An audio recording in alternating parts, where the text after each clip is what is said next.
আসসালামু আলাইকুম। আজকের এই অনলাইন ক্লাসে অনার্স দ্বিতীয় বর্ষ এবং ডিগ্রি তৃতীয় বর্ষের সকল ছাত্রছাত্রীদের আন্তরিক শুভেচ্ছা।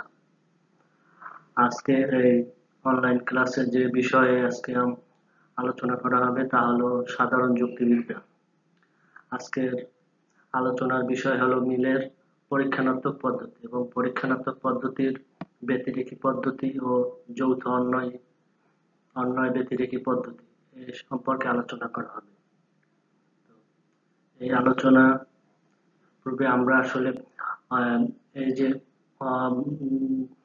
পরীক্ষানাত্মক এই পদ্ধতির উপরে যে কয়েকটি অপনয়ন সূত্র আছে, যে চারটি অপনয়ন সূত্র আছে, এই অপনয়ন সূত্রগুলো মূলত আসলে এই অপনয়ন সূত্রগুলোর উপরে ভিত্তি করেই এই পরীক্ষানাত্মক পদ্ধতি নির্ভর করে। এর ভিতরে প্রথম তিনটি সূত্র দিয়েছিলেন যুক্তিবিদ বেইন এবং চতুর্থ সূত্রটি দিয়েছিলেন জোসেফ। তো এর প্রথম সূত্রটি ছিল মূলত আমরা আগে পূর্বের ক্লাসে অনলাইন ক্লাসে আমরা আলোচনা করছিলাম অন্বয় পদ্ধতি নিয়ে।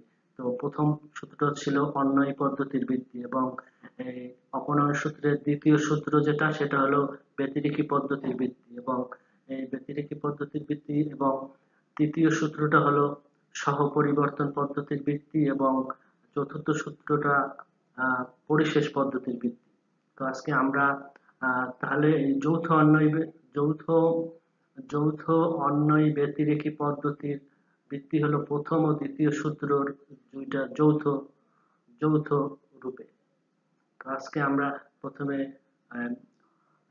ব্যতিরেকি পদ্ধতি নিয়ে আলোচনা করব। ব্যতিরেকি পদ্ধতি আসলে হচ্ছে পার্থক্যের পদ্ধতি। এই পদ্ধতি মাত্র দুটি দৃষ্টান্তের সীমাবদ্ধতা মধ্যে সীমাবদ্ধ, দুটি দৃষ্টান্তর মধ্যে সীমাবদ্ধ, মাত্র দুইটা দৃষ্টান্ত। আর এদের একটিতে আলোচ্য ঘটনা এবং তার সাথে অপর একটি অবস্থা উপস্থিত থাকে। একটার ভিতরে আলোচ্য ঘটনা এবং অপর একটা অবস্থা উপস্থিত থাকে, আর অন্যটিতে আলোচ্য ঘটনা এবং ওই আলোচ্য বিশেষ অবস্থা, আলোচ্য ঘটনার সাথে সংশ্লিষ্ট বিশেষ অবস্থা অনুপস্থিত থাকে। এই দুইটার পার্থক্য থেকেই ব্যতিরেকি পদ্ধতিতে মূলত আমরা কার্যকারণ সম্পর্ক প্রমাণ করি বা আবিষ্কার করি। তো এই ব্যতিরেকি পদ্ধতির সংজ্ঞায় মিল বলেছেন যে যদি আলোচ্য ঘটনাটি একটি দৃষ্টান্তে ঘটে এবং অন্য একটি দৃষ্টান্তে না ঘটে, আলোচ্য ঘটনা একটা দৃষ্টান্তে ঘটবে এবং অন্য একটা দৃষ্টান্তে ঘটবে না, এবং এরকম দৃষ্টান্তের মধ্যে কেবল একটি বিষয় ছাড়া অন্য বিষয় মিল থাকে এবং যে বিষয় মিল নেই সেই বিষয়টি শুধু প্রথম দৃষ্টান্তেই বর্তমান থাকে, তাহলে যে বিষয়টিতে প্রবেশ সে বিষয়টি হবে আলোচ্য ঘটনার কার্য বা কারণ বা কারণের অবিচ্ছেদ্য অংশ। তার মানে উদাহরণ আমরা দেখতে পারি যে প্রথম দৃষ্টান্ত হলো প্রত্যেকটা দৃষ্টান্তেরই দুইটা অংশ থাকে, একটা হলো পূর্বক আর একটা অনু। প্রথম দৃষ্টান্তের পূর্বক হলো ক খ গ এবং অনু হলো প ফ ব, আর দ্বিতীয় দৃষ্টান্তের পূর্বক হলো খ গ এবং অনু হলো ফ ব। তাহলে এই দুইটা দৃষ্টান্তের ভিতরে প্রথম দৃষ্টান্তে পূর্বকে ক এবং অনুগে খ আছে, এবং দ্বিতীয় দৃষ্টান্তে এই ক এবং পূর্বকের ক এবং অনুগের প বাদে আর সবকিছু ঠিক আছে, অন্য সব বিষয় ঠিক আছে। তো এক্ষেত্রে এই ক এর যে অনুপস্থিত থাকার কারণেই, এটাই বলছে যে এই ক এর অনুপস্থিত থাকার কারণেই মানে প অনুপস্থিত, তাহলে ক হচ্ছে প এর কারণ, এখানে ক হচ্ছে প এর কারণ। তো এক্ষেত্রে ব্যতিরেকি পদ্ধতির অপনয়ন সূত্রটি হলো যদি কোনো অনুপকে ব্যাহত না করে, কোনো পূর্বককে বাদ দেয়া না যায়, মানে অনুপকে পেতে হলে আমার পূর্বককে বাদ দেওয়া যাবে না, পূর্বককে বাদ দিলে অনুকও বাদ হয়ে যাবে, এরকম যদি ঘটনা ঘটে তাহলে সেই পূর্বকটা অনুগের কারণ বা কারণের অংশ, অথবা অনুপটা পূর্বকের কার্য হতে বাধ্য। তার মানে একটি অবস্থাকে দেওয়ার ফলে আলোচ্য ঘটনাটি বাদ হয়ে যায়। আবার ওই ঘটনাটি উপস্থিত থাকলে ওই ঘটনা উপস্থিত আলোচ্য ঘটনা উপস্থিত থাকে, তার মানে এটাকে এই কার্যকারণ সম্পর্কে অন্বিত, কার্যকারণ সম্পর্কে সম্পর্কিত। ব্যতিরেকি পদ্ধতির মূলত দুইটা রূপ। ব্যতিরেকি পদ্ধতির দুইটা রূপ। একটা হলো এখানে অবশ্যই যে এই বিষয়টা বলছেন অধ্যাপক মেলন। এই মেলন ব্যতিরেকি পদ্ধতির দুইটা রূপের কথা বলেছে। মেলন দেখান যে ব্যতিরেকি পদ্ধতিতে ব্যাখ্যা দিলে তার ভিতরে দুইটা রূপ আছে, মানে পূর্ববর্তী ঘটনা থেকে কিছু বাদ দেওয়ার ফলে অনুবর্তী ঘটনা থেকে কিছু বাদ হয়ে যায়, এরকম একটা করতে পারবে।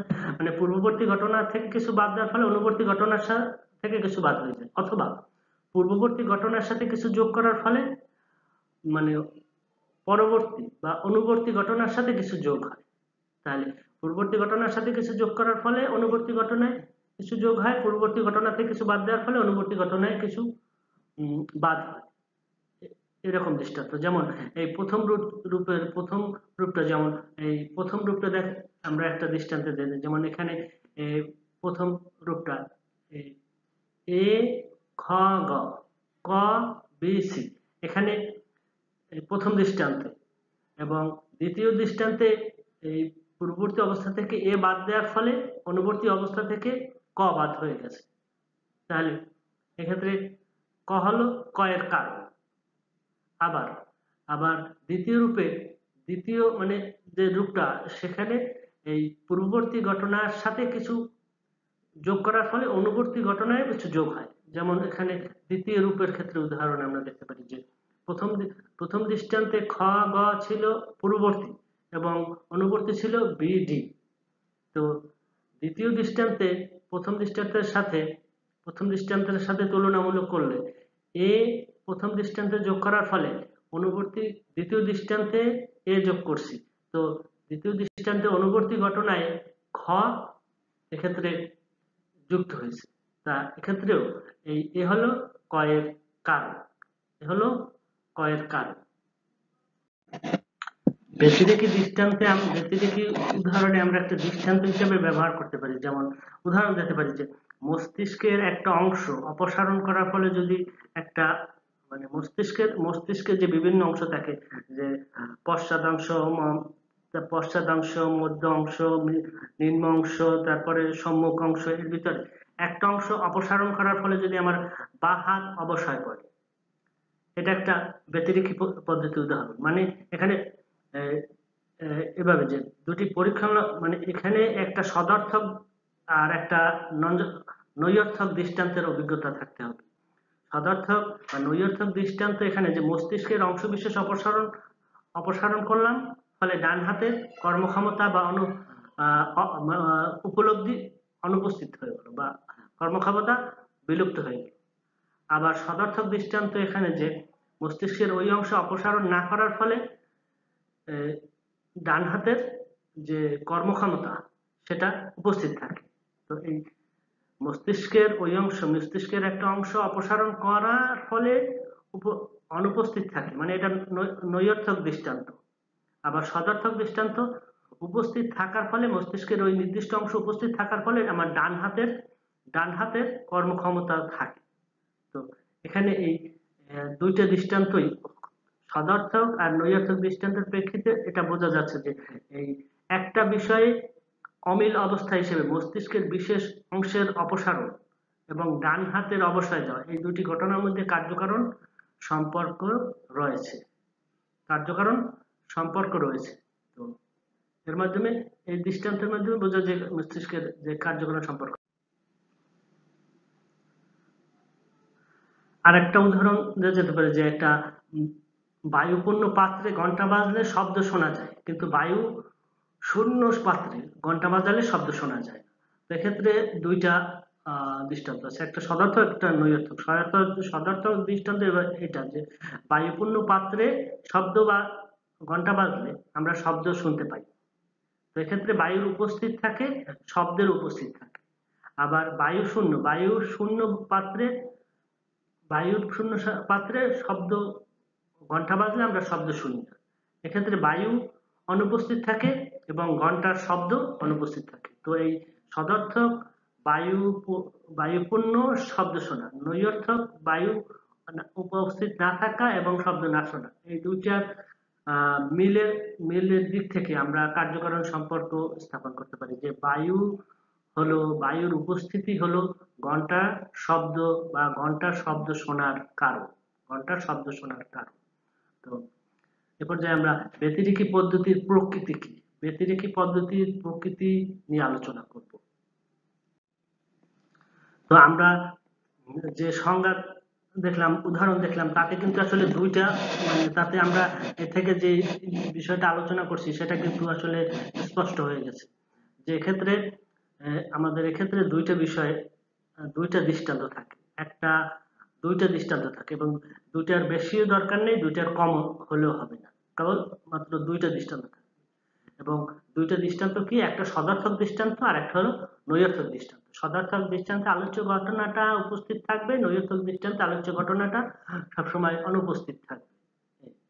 আর এরপরে সব এই আলোচ্য এই মানে এই ব্যতিরেকি পদ্ধতিতে এই সদর্থক দৃষ্টান্ত আর নৈর্থক দৃষ্টান্ত, এখানে মূলত সদর্থক দৃষ্টান্ত আর নৈর্থক দৃষ্টান্তের তুলনা করা হয় এবং এই তুলনার এদের মধ্যে যে শুধু একটি মাত্র অবস্থার অমিল দেখা যায় তুলনার মাধ্যমে, যে একটি মাত্র বিষয়ে অমিল দেখা যায়, সেইটাই হলো কার্যকরণ সম্পর্ক নির্ণয়ের মূল ভিত্তি।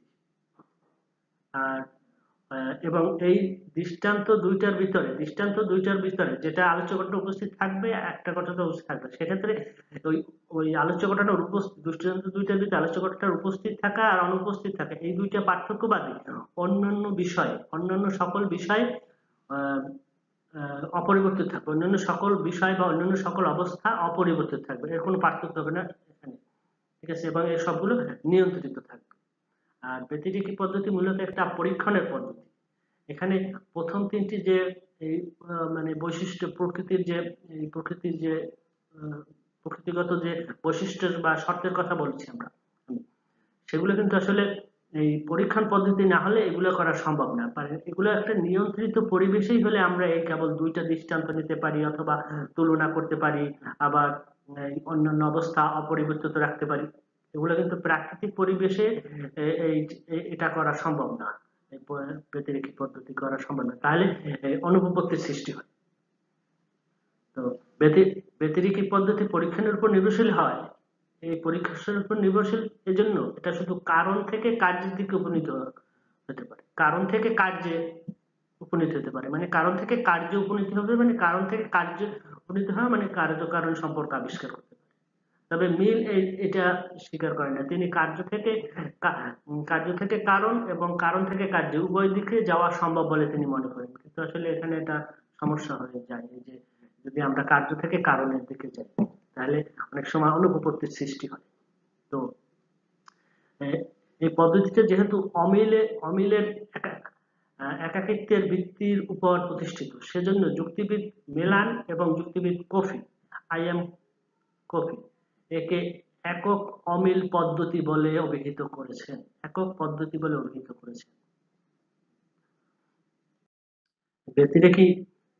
ব্যতিরেকি পদ্ধতিতে দুই ধরনের অনুপপত্তি হতে পারে, একটা হলো কাকতালীয় অনুপপত্তি, একটা হলো কার্যকারণ সংক্রান্ত অনুপপত্তি।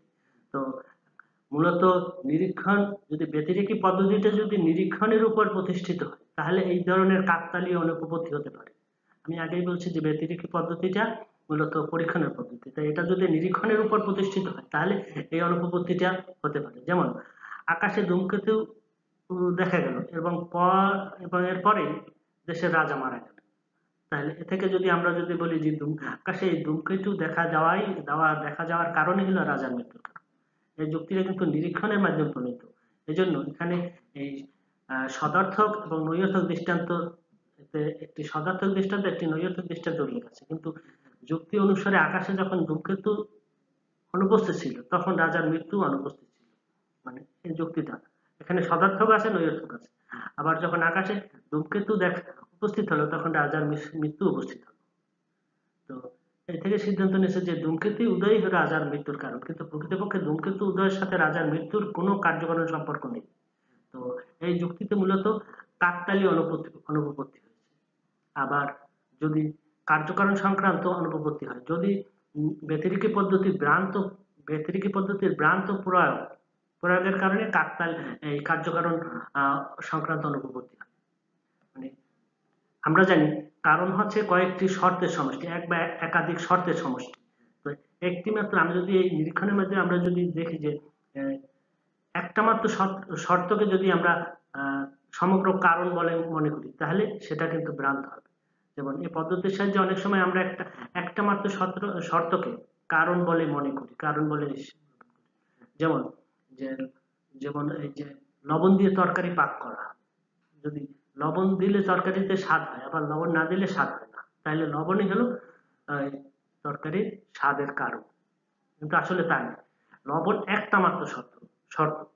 তো তরকারিতে স্বাদ হতে হলে কিন্তু লবণ ছাড়াও হলুদ, পেঁয়াজ, মরিচ, আদা, রসুন, জিরা ইত্যাদি বিভিন্ন দ্রব্য উপাদান একযোগে কাজ করে। তো এক্ষেত্রে একটা মাত্র শর্তকে আমরা সমগ্র কারণ বলে এক প্রকার কার্যকারণ সংক্রান্ত অনুপপত্তি হবে। আবার কারণ হচ্ছে কার্যের ঠিক অব্যবহিত পূর্ববর্তী ঘটনা, মানে ঠিক পূর্ববর্তী ঘটনা, অব্যবহিত মানে একবারে ঠিক পূর্ববর্তী।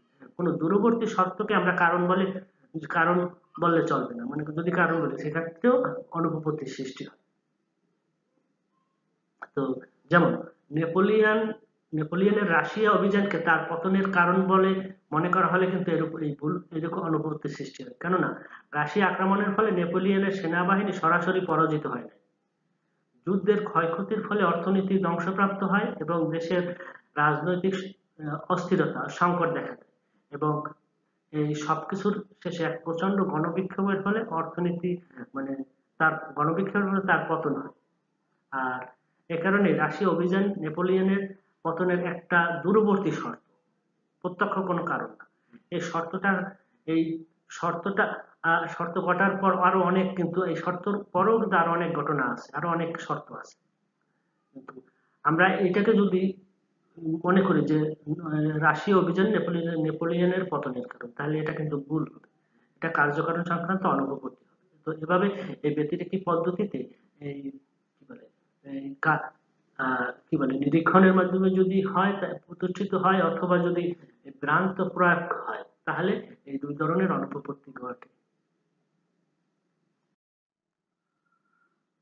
যৌথ অন্বয়ী ব্যতিরেকি পদ্ধতি, মূলত মূলত অন্বয়ী পদ্ধতি হলো মিলের পদ্ধতি, মিল মানে সাদৃশ্যের পদ্ধতি, আর ব্যতিরেকি পদ্ধতি হলো পার্থক্যের পদ্ধতি, অমিলের পদ্ধতি। তাই যৌথ অন্বয়ী ব্যতিরেকি পদ্ধতি অর্থ হচ্ছে একই সাথে মিল ও অমিল মানে পার্থক্যের পদ্ধতি। মূলত এই পদ্ধতিতে দুই বা ততোধিক সদর্থক দৃষ্টান্তে একটি অবস্থায় মিল থাকে, আর দুই বা ততোধিক নৈরর্থক দৃষ্টান্তে ওই অবস্থাটির অনুপস্থিত ছাড়া আর কোনো বিষয়ে মিল থাকে না। তো সদর্থক দৃষ্টান্তগুচ্ছ আলোচ্য ঘটনা ও একটি অবস্থার উপস্থিতির দিক থেকে মিল, আর নৈরর্থক দৃষ্টান্তে তাদের অনুপস্থিতির দিক থেকে মিল থাকে। এই পদ্ধতিটি মূলত অন্যদিকে একটি পার্থক্যের পদ্ধতি। তো পার্থক্য পদ্ধতি, কেননা এই দুই প্রকার দৃষ্টান্তগুচ্ছে একটি অবস্থার উপস্থিতি ও অনুপস্থিতি জনিত পার্থক্য থাকে, মানে একটা অবস্থার উপস্থিতি আর হলো অনুপস্থিতি জনিত পার্থক্য।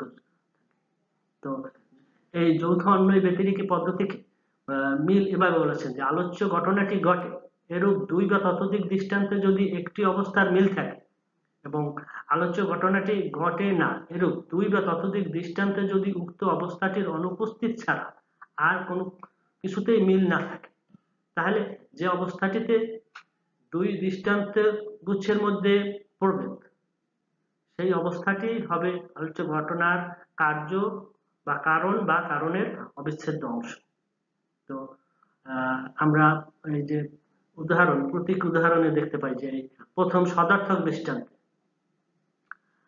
আলোচ্য দৃষ্টান্ত গুচ্ছে এখানে পূর্ব একটা বিষয় মিল আছে, সকলগুলো এ আছে, এবং অনুক সর্ব বিষয়ে ক আছে। এটা হলো সদর্থক দৃষ্টান্ত। এই সদর্থক এই এখানে তিনটা দৃষ্টান্ত আছে। আলোচ্য ঘটনাটি ঘটে এরূপ, মানে ঘটনাটি ঘটে এইরূপ, যেমন এই ক ঘটনাটা ঘটে, তো অথবা ক ঘটনাটা ঘটে, এক্ষেত্রে ওই যে পূর্বকে একটা বিষয় মিল আছে, যেমন সবগুলা পূর্বকে এ আছে এবং সবগুলা অনুগে ক আছে। আবার আলোচ্য ঘটনা ঘটে না এরকম দুই বা ততোধিক দৃষ্টান্তে, যেমন ওই অবস্থাটা নাই, মানে কও নাই পূর্বকে এবং অনুগে, পূর্বকে এও নাই এবং অনুগে কও নাই, এইটা বাদে আর কোনো কিছুতেই মিল নেই। তাহলে এই জন্য এখান থেকে এই দৃষ্টান্ত থেকে বলা যায় যে এই এই হচ্ছে ক এর কারণ, বা ক হচ্ছে এর কার্য। তো এই অন্বয়, যৌথ অন্বয় পদ্ধতি মূলত এখানে পার্থক্যের পদ্ধতি, মানে দুইটা অন্বয়ের পদ্ধতি। যৌথ অন্বয়ের যৌথ অন্বয় ব্যতিরেকি পদ্ধতির একটা উদাহরণ হিসেবে কপি একটা উদাহরণ দিয়েছিলেন, যেটা হলো যেমন যে কতগুলো মুরগির ছানাকে কয়েকদিন শুধু পরিষ্কার সাদা চাল খেতে দেওয়া হয়েছে, এবং কিছুদিন পর দেখা গেছে যে এগুলো, এই মুরগির ছানাগুলো বা মুরগির বাচ্চাগুলো পলিনিউরাইটিস রোগে আক্রান্ত হয়ে কত, মানে এই ছানা, এই বাচ্চাগুলোর সবগুলোই পলিনিউরাইটিস রোগে আক্রান্ত হলো এবং কিছু বাচ্চা মারা গেল। তো আবার একদল মুরগির বাচ্চাকে এই অপরিষ্কার, মানে লালচে, পরিষ্কার না অপরিষ্কার লালচে, লাল লালচে মানে খোসাযুক্ত চাল খেতে দেওয়া হলো এবং দেখা গেল যে সেগুলো রোগে আক্রান্ত হলো না। এছাড়াও এই যে পরিষ্কার চাল, কিন্তু মানে মেশিনে পরিষ্কারকৃত চালের পরে থাকা যে ওই লাল অংশের গুঁড়ো, এই যে গুঁড়ো, এই গুঁড়োটা ওই যে আক্রান্ত বাচ্চাগুলোর কিছুকে খাওয়ানো হলো। তো খাওয়ানোর পরে দেখা গেল যে সেগুলো কিছুদিনের মধ্যে সেরে গেল, মানে ভালো হয়ে গেল।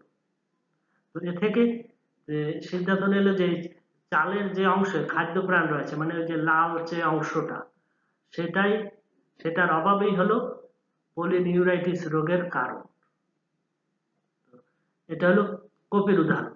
আবার মিল দেখেছেন যে মিল আর একটা উদাহরণ দিয়েছে, যেমন বস্তু দ্রুত তাপ বিকিরণ করতে পারে, মানে যেসব বস্তু দ্রুত তাপ বিকিরণ করতে পারে সেগুলোর উপর শিশির জমে, এবং যেসব বস্তু দ্রুত তাপ বিকিরণ করতে পারে না সেগুলোর উপর শিশির জমে না।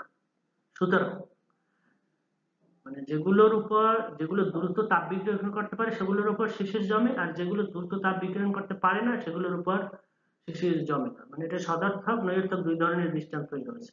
সুতরাং এ থেকে তিনি বললেন যে দ্রুত তাপ বিকিরণই হলো শিশির জমা হওয়ার কারণ। এই দুটো দৃষ্টান্তেই মূলত আমরা এই যে সদার্থক এবং নৈর্থক দুই ধরনের এই দুটো উদাহরণেই দুই ধরনের দৃষ্টান্ত রয়েছে। এই সদার্থক নৈর্থক দৃষ্টান্তের পরিপ্রেক্ষিতেই কার্যকারণ সম্পর্ক নির্ণীত হয়। যৌথ অন্বয় পদ্ধতির অপনয়ন সূত্রটা মূলত এই যে বেনের প্রথম ও দ্বিতীয় সূত্র, এই দুইটার সমন্বয়। প্রথম সূত্র ছিল যে কার্যের অঙ্গহানি না করে যে পূর্বকে বাদ দেওয়া যায় তা কখনোই কারণ বা কারণের অংশ নয়। আর যদি কোনো অনুপকে ব্যাহত না করে পূর্বককে বাদ দেয়া না যায়, মানে পূর্বককে বাদ দিলেই অনুপ থাকে না, মানে অনুপকে রাখতে হলে পূর্বককে রাখতে হবে। তো বাদ দেয়া না যায় তখন সেই পূর্বকটি কারণ বা কারণের অবিচ্ছেদ্য অংশ। তাহলে এই বেনের প্রথম সূত্র ও দ্বিতীয় সূত্রের সমন্বিত সূত্রটাই হলো অপনয়ন সূত্র, যৌথ অন্বয় পদ্ধতির অপনয়ন সূত্র। তো এক্ষেত্রে মানে এর অর্থ হচ্ছে যে অবস্থাটি সবসময় আলোচ্য ঘটনার সাথে বর্তমান এবং যাকে আলোচ্য ঘটনা থেকে আলাদা করা যায় না, সেটি হবে আলোচ্য ঘটনার কারণ বা কার্য। মানে একটি অবস্থাকে বাদ দেওয়ার ফলে যদি আলোচ্য ঘটনাটি মানে বাদ হয়ে যায়, তাহলে বুঝতে হবে যে আলোচ্য ঘটনার সাথে ওই অবস্থাটির কার্যকারণ সম্পর্ক আছে।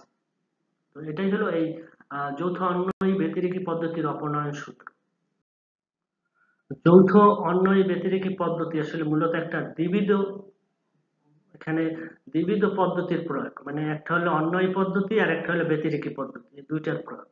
মানে সদর্থক দৃষ্টান্ত গুচ্ছের দিক থেকে এটি হচ্ছে সাদৃশ্য বা অন্বয়ের প্রক্রিয়া, আবার সদর্থক ও নৈর্থক দৃষ্টান্ত গুচ্ছের মধ্যকার ব্যতিরেকী বা পার্থক্যের দিক থেকে একটি হচ্ছে একটি ব্যতিরেকী প্রক্রিয়া।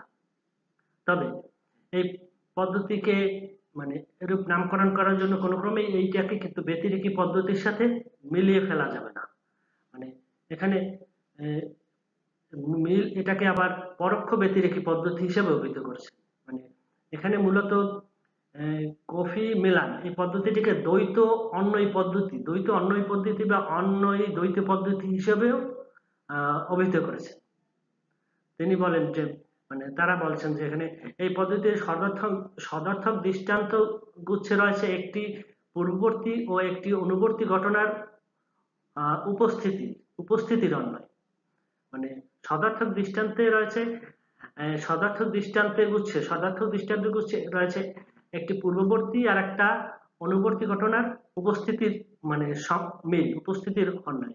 তার নৈর্থক দৃষ্টান্তগুলির গুচ্ছে রয়েছে ওই পূর্ববর্তী আর ওই অনুবর্তী ঘটনার অনুপস্থিতির অন্বয়। মানে দুইটা অন্যয়, একটা হলো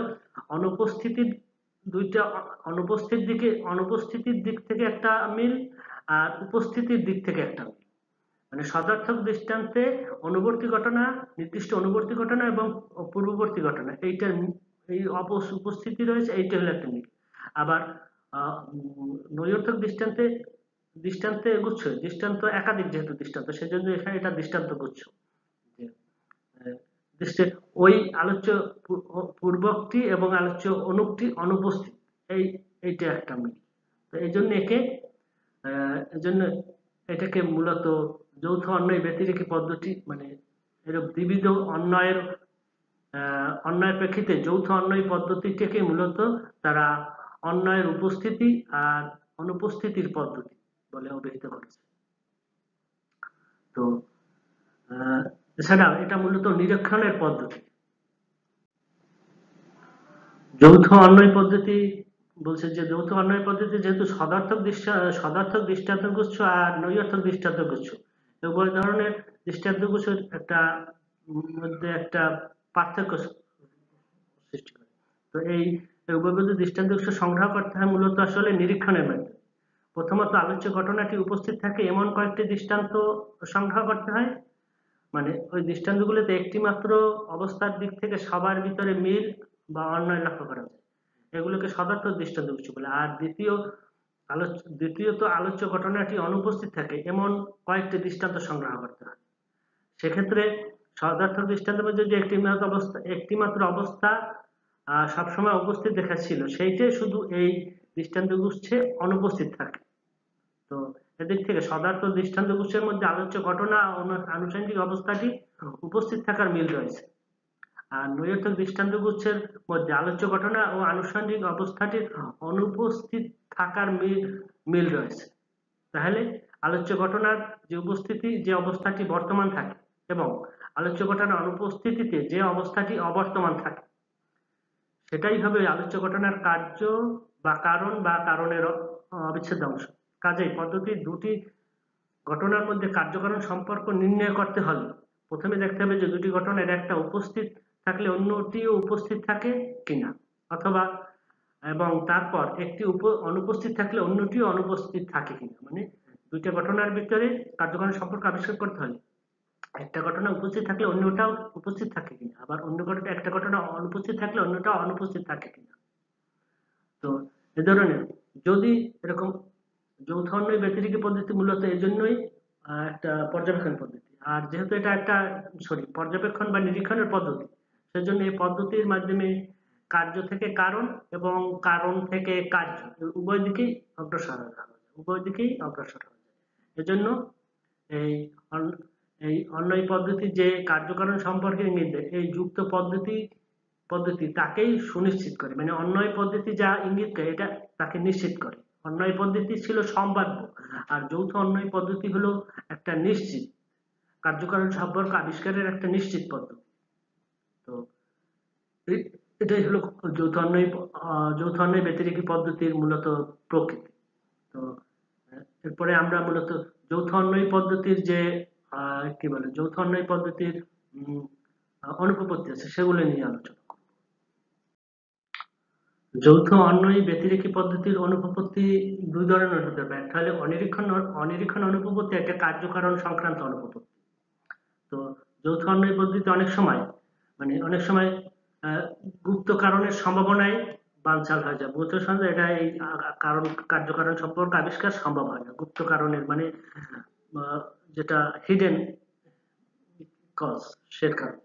তো নিরীক্ষণের সাহায্যে সবকিছু কিন্তু খুঁটিয়ে খুঁটিয়ে পরীক্ষা করা সম্ভব হয়।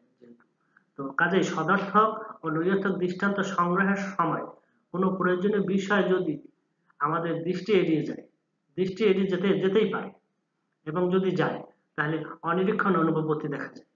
যেমন কলেজের কোনো কোনো ফুটবল খেলার সময় একাধিক মানে কোনো কলেজের এক কলেজের সাথে আরেক কলেজের ফুটবল টিমের খেলার সময় কোনো নির্দিষ্ট কলেজের অধ্যক্ষ যদি উপস্থিত থাকে মাঠে, তাহলে দেখা গেল যে ওই দল ওই খেলায় জয়লাভ করে। আবার যখন ওই নির্দিষ্ট দলের অধ্যক্ষ অনুপস্থিত থাকে, তখন ওই দল পরাজিত হয়। তাহলে এক্ষেত্রে দুইটাই রয়েছে, অধ্যক্ষের উপস্থিতি খেলায় জয়লাভ, একটা রয়েছে অধ্যক্ষের অনুপস্থিতি খেলায় পরাজয়। তো এই সদর্থক নৈতিক দুইজন দৃষ্টান্ত রয়েছে। এই দুইজন দৃষ্টান্ত পর্যবেক্ষণ করে আমরা যদি বলি যে কি বলে ফুটবল খেলার এরকম যে অধ্যক্ষের উপস্থিতি হলো জয়লাভের কারণ। তো এরকম যদি আমরা সিদ্ধান্ত নেই, এরকম কার্যকারণ সম্পর্ক আবিষ্কার করি, তাহলে কিন্তু সেটা ভ্রান্ত হবে, অনুপপত্তি হবে, এবং এটা হলো অনিরীক্ষণ অনুপপত্তি। মূলত এই যে খেলোয়াড়দের জয়লাভ বা হারা, এটা মূলত অধ্যক্ষের উপস্থিতির উপর নির্ভর করে। এটা মূলত বিভিন্ন বিষয়ের উপর নির্ভর করে, যেমন খেলোয়াড়দের সামগ্রিক প্রচেষ্টা, তাদের নিজেদের দল আর বিপক্ষ দলের তুলনামূলক শক্তি, ঠিক আছে, এবং অন্যান্য প্রয়োজনীয় যে কলা কৌশল সেগুলোর উপর দৃষ্টি দেয়া, এগুলো পর্যবেক্ষণ হয়েছে কিনা। সেগুলো যদি পর্যবেক্ষণ হয়ে থাকে, তাহলে আমরা বুঝতে পারব যে এই এখানে প্রয়োজনীয় অবস্থাগুলির অনিরীক্ষণ হয়েছে। তাই এই অনিরীক্ষণের কারণে এই অনুপপত্তির সৃষ্টি হয়েছে। আবার কার্যকারণ সংক্রান্ত অনুপপত্তি, যৌথ অন্যায় ব্যতিরেকি পদ্ধতিতে মূলত কার্যকারণ সম্পর্কের অবস্থানের সম্পর্ক থেকে পৃথক করতে পারে না। অবস্থানের সম্পর্ক থেকে পৃথক করতে পারে না, যে দুটি ঘটনাকে সবসময় একত্রে ঘটতে দেখে এবং পৃথকভাবে ঘটতে না দেখে যদি এ পদ্ধতি অনুসরণ করে, তাহলে কার্যকারণ সম্পর্ক আবিষ্কার বা প্রমাণ সঠিক হয় না। যেমন বাস্তবে হয়তো সবসময় উপস্থিত দেখে কিন্তু অনুপস্থিত দেখে না। তো এই ধরনের এই সহ অবস্থিত বস্তু বা ঘটনাকে কার্যকারণ বলে ভুল করবার এই পদ্ধতির বেলায় কার্যকারণ সংক্রান্ত অনুপপত্তি দেখা যায়। যেমন যেসব ফুলের রং গাঢ় সেগুলো গন্ধহীন, আর যেসব ফুলের রং গাঢ় নয় সেগুলো গন্ধহীন নয়, সেগুলো গন্ধযুক্ত। তো এ থেকে আমরা যদি বলি যে গাঢ় লাল রং মানে গাঢ় রং গন্ধহীনতার কারণ, তো গাঢ় রং এর সাথে এই গন্ধহীনতার আসলে কোনো কার্যকারণ সম্পর্ক নেই। এটা আসলে এই যে ফুলের প্রকৃতির উপর নির্ভর করে। ফুলের প্রকৃতি কিরকম, ফুলের প্রকৃতিতে সহ অবস্থান করে এই গন্ধ বা ঘ্রাণের। তো এটা মূলত এই সহ অবস্থান জনিত কার্যকারণ মানে সহ অবস্থান জনিত পর্যবেক্ষণের করার অনুপপত্তির কারণে আমাদের এই কার্যকারণ সংক্রান্ত অনুপপত্তি ঘটছে। কার্যকারণ সংক্রান্ত আমরা আজকের এই যে দুটো পদ্ধতি আলোচনা করলাম, যে যৌথ অন্যায় ব্যতিরেকি পদ্ধতি এবং পূর্বের ব্যতিরেকি পদ্ধতি, এই পদ্ধতি দুটোই আসলে ব্যতিরেকি পদ্ধতিটা বেশি ইম্পর্টেন্ট আমাদের পরীক্ষার জন্য, আর প্রথম অন্যায় পদ্ধতিটাও গুরুত্বপূর্ণ। তো আমরা আহ, সব- বিশেষ করে ছাত্রছাত্রীরা তোমরা এই দুটো খুব ভালোভাবে অধ্যয়ন করবে, আহ, এবং এই দুটোর উপরে যত প্রশ্ন আছে সেগুলো শিখে ফেলবে।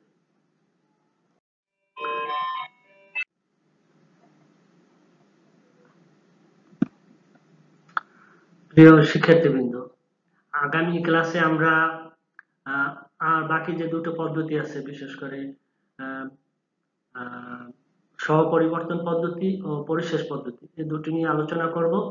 তো তাহলে আমাদের মোটামুটি কোর্স কমপ্লিট হয়ে যায় আজকে। আমাদের সেকেন্ড ইয়ারের যে কোর্সগুলো আছে, মানে সেকেন্ড ইয়ারের এই সাধারণ যুক্তিবিদ্যায় যে সেকেন্ড ইয়ার এবং ওই ডিগ্রির তৃতীয় বর্ষের যে টপিকস গুলো আছে, যে বিষয়গুলো আছে সাধারণ যুক্তিবিদ্যা, সেগুলো মোটামুটি আমরা কভার করতে পারবো। এবং তাহলে আমরা এই আগামী ক্লাসের পর আমরা একটা মানে পর্যালোচনামূলক একটা ক্লাস নেব, এবং সেটা অংশগ্রহণমূলক ক্লাস নেওয়ার আমার চিন্তা ভাবনা আছে। তো এ পর্যন্ত সবাই ভালো থেকো, সুস্থ থেকো, সকলকে ধন্যবাদ।